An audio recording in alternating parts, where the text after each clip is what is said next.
This is a story about a world obsessed with stuff. It's a story about a system in crisis.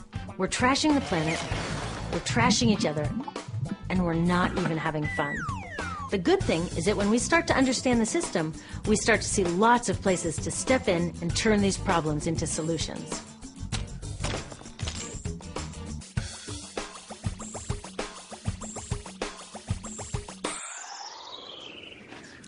The other day, I couldn't find my computer charger. My computer is my lifeline to my work, my friends, my music.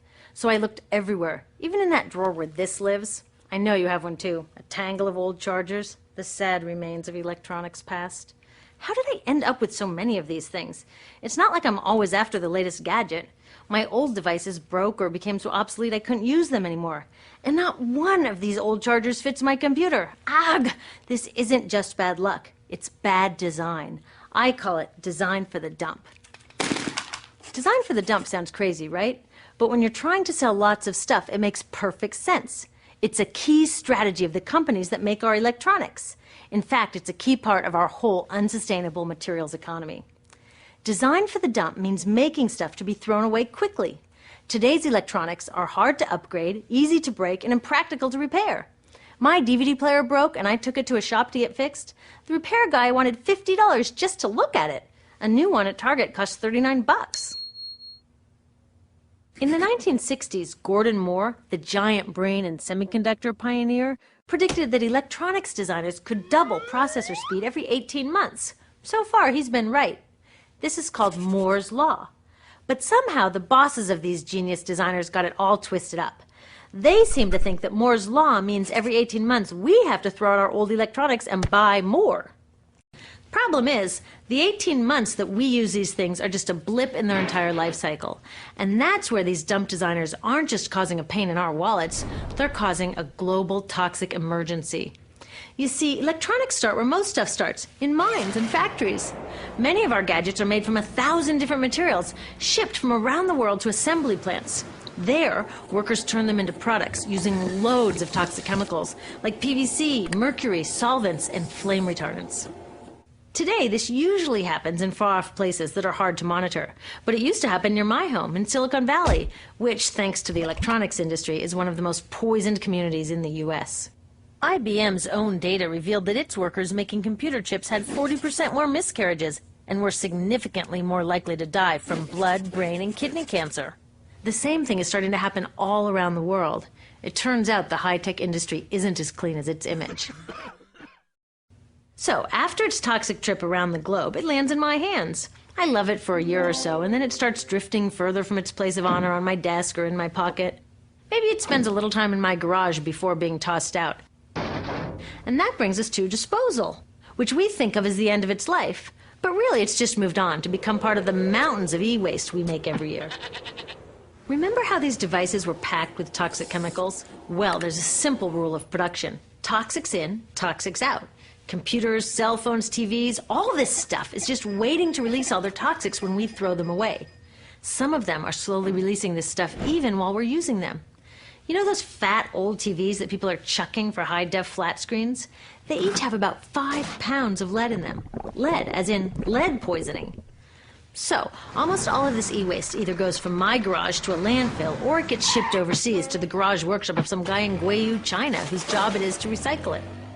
I've visited a bunch of these so-called recycling operations. Workers without protective gear sit on the ground smashing open electronics to recover the valuable metals inside and chucking or burning the parts that no one will pay them for. So while I'm on to my next gadget, my last gadget is off poisoning families in Guiyu or India or Nigeria. Each year, we make 25 million tons of e-waste, which gets dumped, burned, or recycled. And most recycling is anything but green. So are the geniuses who design these electronics actually evil geniuses? I don't think so, because the problems they're creating are well hidden even from them. You see, the companies they work for keep these human and environmental costs out of sight and off their accounting books. It's all about externalizing the true cost of production. Instead of companies paying to make their facilities safe, the workers pay with their health. Instead of them paying to redesign using fewer toxics, villagers pay by losing their clean drinking water. Externalizing costs allow companies to keep designing for the dump. They get the profits and everyone else pays.